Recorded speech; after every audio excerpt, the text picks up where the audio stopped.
Well, hi everybody, this is Steve, D9 Games. I wanted to come up with yet another video. And one of the things that first crossed my mind was I was originally going to break this up into several videos just so that I could have some content down the line. But I'm going to retro that and give you everything that is on my mind. So I've got like 4 or 5 topics I'm going to throw all on one video, because you just never know when it's the last video that you do. So I want to give you everything I had. So number one, a lot of what I know, probably most of what I know or anything that I've learned, has come from Game Methuselah Jim Murphy. So he's an awesome business partner and friend, and we've had a lot of fun gaming together.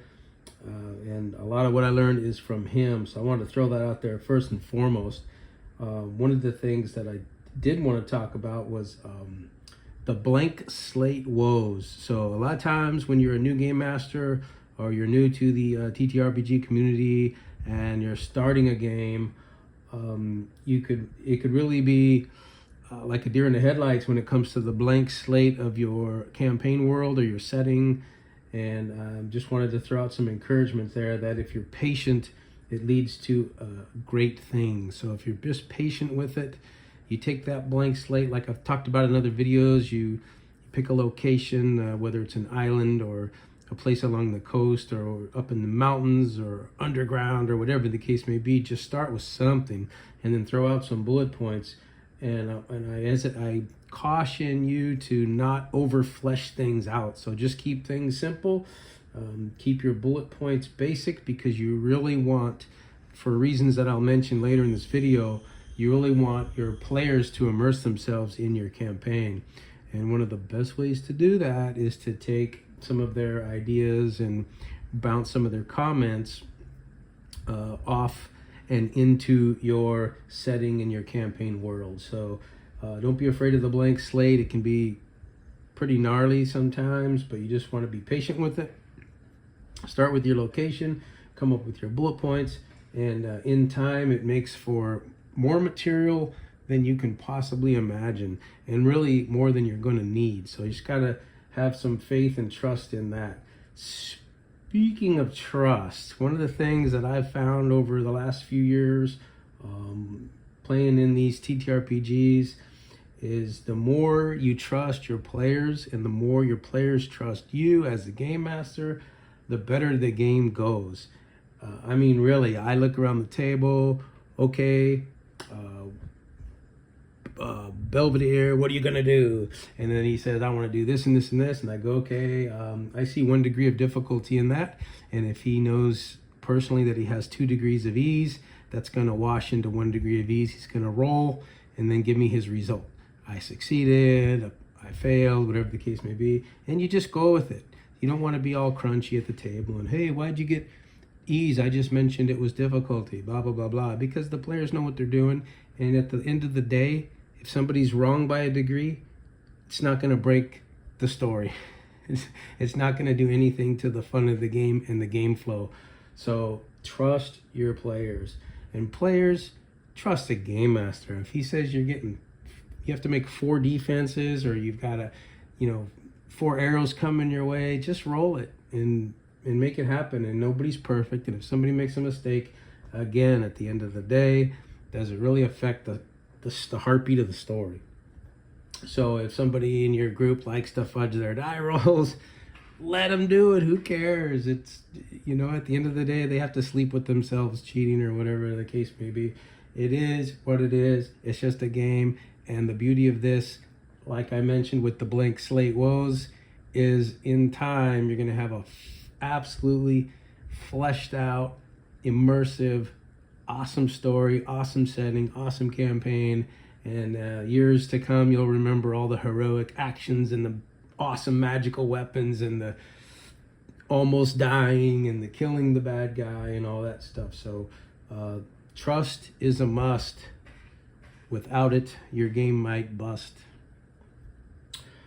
Another thing is continuity. So when we started the Twilight of Fae setting, which is Jim's setting, and we were playing in, I believe we started it in the D&D 4th edition, and then we rolled it into a little bit of 5th edition, and then we quickly ramped into, I think, Fantasy Trip even for a little while, and then we went into our own version, which is the Enlightened system. So the bottom line is keep the campaign and the lore, if you can, and if you're excited about it, in the same location.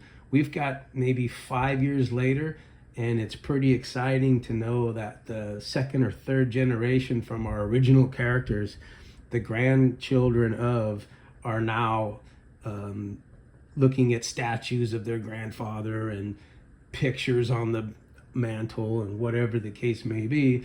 But it is fun to keep the continuity of the campaign lore and the campaign setting and the PC's involvement. One of the most amazing things I remember is running at Barnes & Noble. I believe we were in the 5. This is the time we were playing in the 5e campaign. And one of my players came across an NPC by the name of Talia, and their eyes lit up because they remembered a year previous on their notes they were looking for Talia, who was lost. So just stuff like that. And then I think that tip even came from the D&D module tips and tricks. So you want to just keep the involvement. You don't want to be overwhelmed with detail, though, as your players build their second and third and fourth characters. Whether they're related to the previous ones or not is totally up to you and your group. But I found it pretty exciting to go, oh man, I wonder what happened to this guy, and then you come across some artifact where or somebody in a grave, a name of somebody you remember. I mean, how many of you really are excited about a new Star Wars series or episode where you see something from 1977, 1978 when the movies first came out, and it's like, oh wow, look, there's Greedo or whoever, Walrus Man, or somebody from way back in the back. Same thing with your game. If you're bouncing around a bunch of different campaign settings, it's okay, it's fun, it's like watching a new movie, it's great. But there's something to be said for some of that player immersion and your players remembering stuff like that. So bottom line, that's really about all I have. Pretty much everything, or most everything I've learned has come from Jim. Awesome game master, awesome friend. We're having a lot of fun playing. Everything that was on my mind, I'm throwing out to you right here. Trust your players. Players, trust your game master. It makes for a better game. It flows better. And at the end of the day, little mistakes aren't going to affect the grand scheme of how great your epic campaign and setting is going to be. Don't be afraid of the blank slate. Be patient. Great things are to come. And consider the continuity of your lore and the campaign as you build. And whatever happened to Isabel, or whatever happened to Rupert the Bard, and just, stuff like that. It makes for a fun game. My son is also making a game. It is, I don't want to disclose too much. I'm kind of hoping that he patents this thing. I'm going to help him do that. It's a pretty awesome card game that he's designed, and we'll be throwing that your way as soon as we get it all iced up in the next a few months or so. Also, updates coming August. At the end of August, we'll be doing some more updates to the PDF. Thanks again for everybody who's purchased our PDF on itch at d9-games.itch.io. $10, you get the PDF, and then the updates are free. All right, that's about all I have for today. Thanks for tuning in. Until next time, peace.